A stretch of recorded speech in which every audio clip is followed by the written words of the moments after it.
welcome to a Jillibean Soup tutorial. I am Jen Gallacher, and today we're going to create a 12 by 12 scrapbooking layout that features the beautiful Garden Harvest collection. So I am starting with a sheet of the 12 by 12 pattern paper. It has this aqua gingham pattern on the back and this cool shiplap pattern on the front.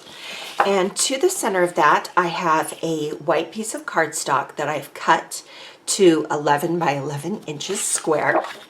And that way I get to have some of that gingham still peeking out from underneath my cardstock. And I'll just use the grid on the pattern paper to center my design. So when I print my photos, I actually print from home, and I printed 2 photos touching each other, and then I simply cut out the edge of the white photo paper behind it. This is going to be the set of photos for my layout. And then I have a couple of different pattern papers from the collection. This is from their Cut Aparts page, and it has this lovely green on this side. And like I said, I just had some scraps, and so we're just going to kind of make them work. I also love this beautiful purple gingham pattern, and it has these darling butterflies on the other side. So this particular collection is called Harvest, but you could use it for anything that you want. So I like that. Just a couple of extra pieces of pattern paper that you have laying around, and then I just pull them out from underneath that photo. And then I can get the placement exactly how I want.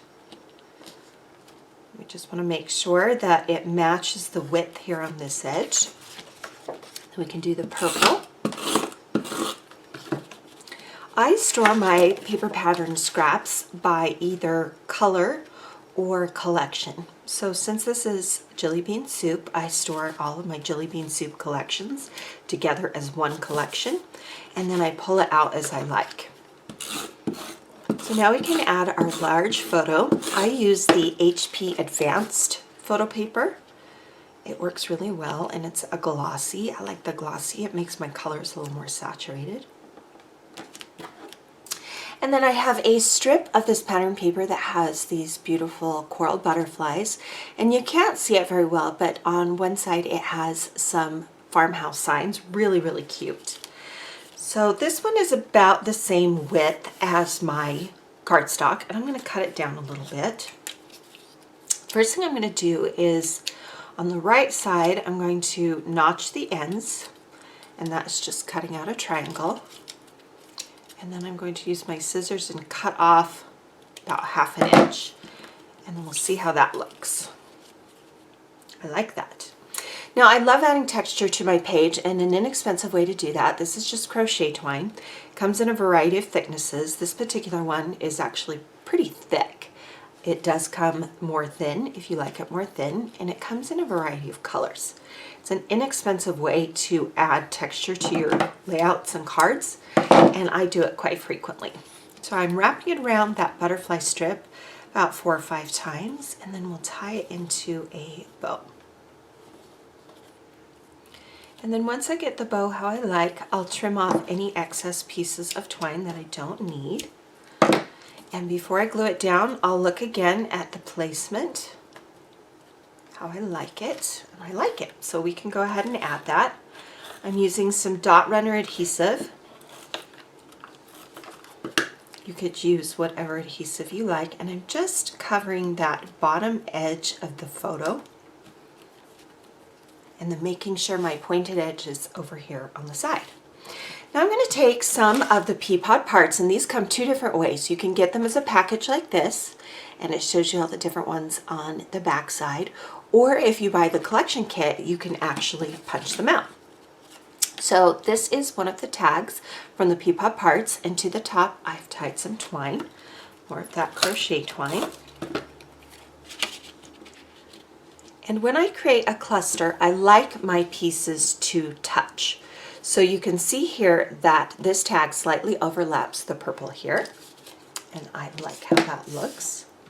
And then I have a couple of other different ephemera pieces that we can add to this tag. I also have from the Bite Size Bits, which is their cut-apart, one of the purple tags, and I've punched a circle at the top. It had it printed. I circled, or used rather, a circle punch to punch it. Added some twine. Add this up at the top. The best way to layer is to find elements that you can fussy cut, that are already die cut. And then we have a couple of flower clusters, and these are from the Pea Pod Parts, and there are several different ones to choose from. And I'm going to layer one behind. Again, I like the touching. And then I have this kind of long one, and to the back I've added some foam dots so that it pops off my layout just a little bit.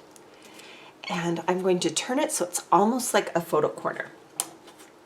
Also from the Pea Pod Parts are these awesome little phrases. They come in a variety of colors, and to match the notch that I did here, we'll just notch the end of the "You Are Loved" piece, and I'm going to use glue dots for this strip. And I notched on the left side so that I can place it right here. So it's coming out from behind that flower cluster.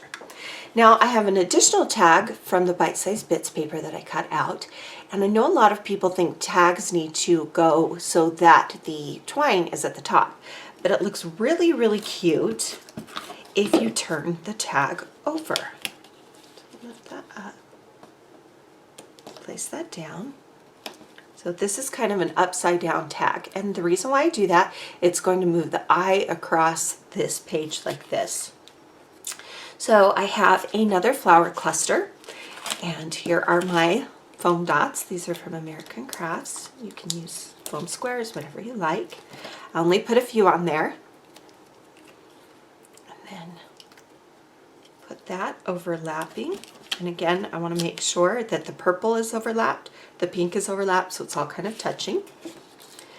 Then this is from the Bite Size Bits paper. It's a cut apart, and we're going to notch the end. I like to repeat techniques on my layout. Just using some scissors, and again we'll use glue dots to place this on the page. And this is going to come out from behind this flower cluster. So you can see how I'm starting to create these layers. And then this is one of the Pea Pod Parts, and we're going to pop dot this one. So some elements are going to be flat and some are pop dotted. And again, this one will come from underneath a little bit, but I'm not notching it. From the Pea Pod Parts are these awesome titles, and there's a few different ones. I like this one that said "Blessed," and we'll just add this to the actual photo. And as I'm placing it down, I want to make sure that I'm not overlapping or obscuring any part of that secondary part of the title. Now in this collection are these awesome coordinating label stickers, and I like to cut mine out from the background. You can see these tabs here. They're meant to be cut out and then folded in half, but I like to have several different ones to use, so I cut mine in half. And we'll layer them like this. And then you can add an additional sticker here by choosing one of the sayings in here.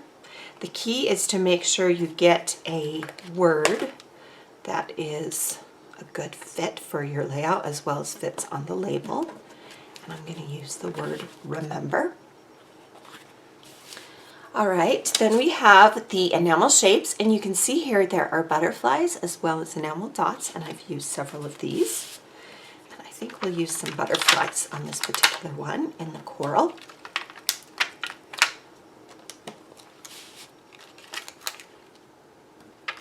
Just have them coming out of those flower clusters.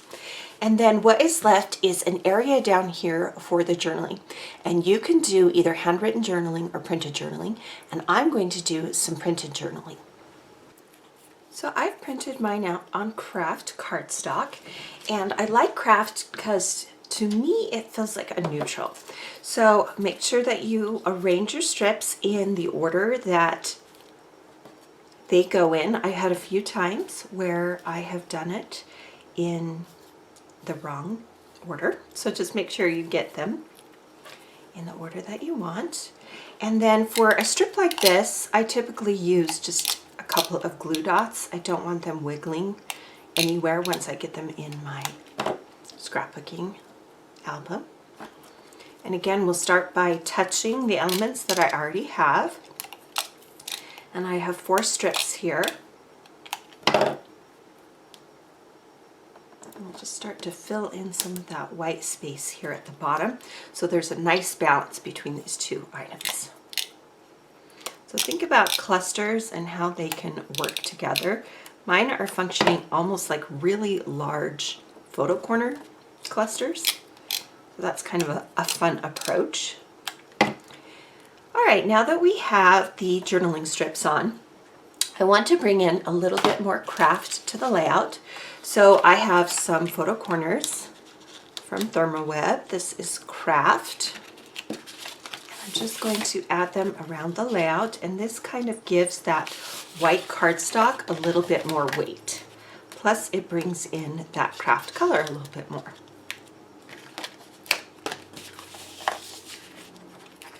All right, so just 4, 1 on each corner. And then here you have a layout that features the beautiful Garden Harvest collection.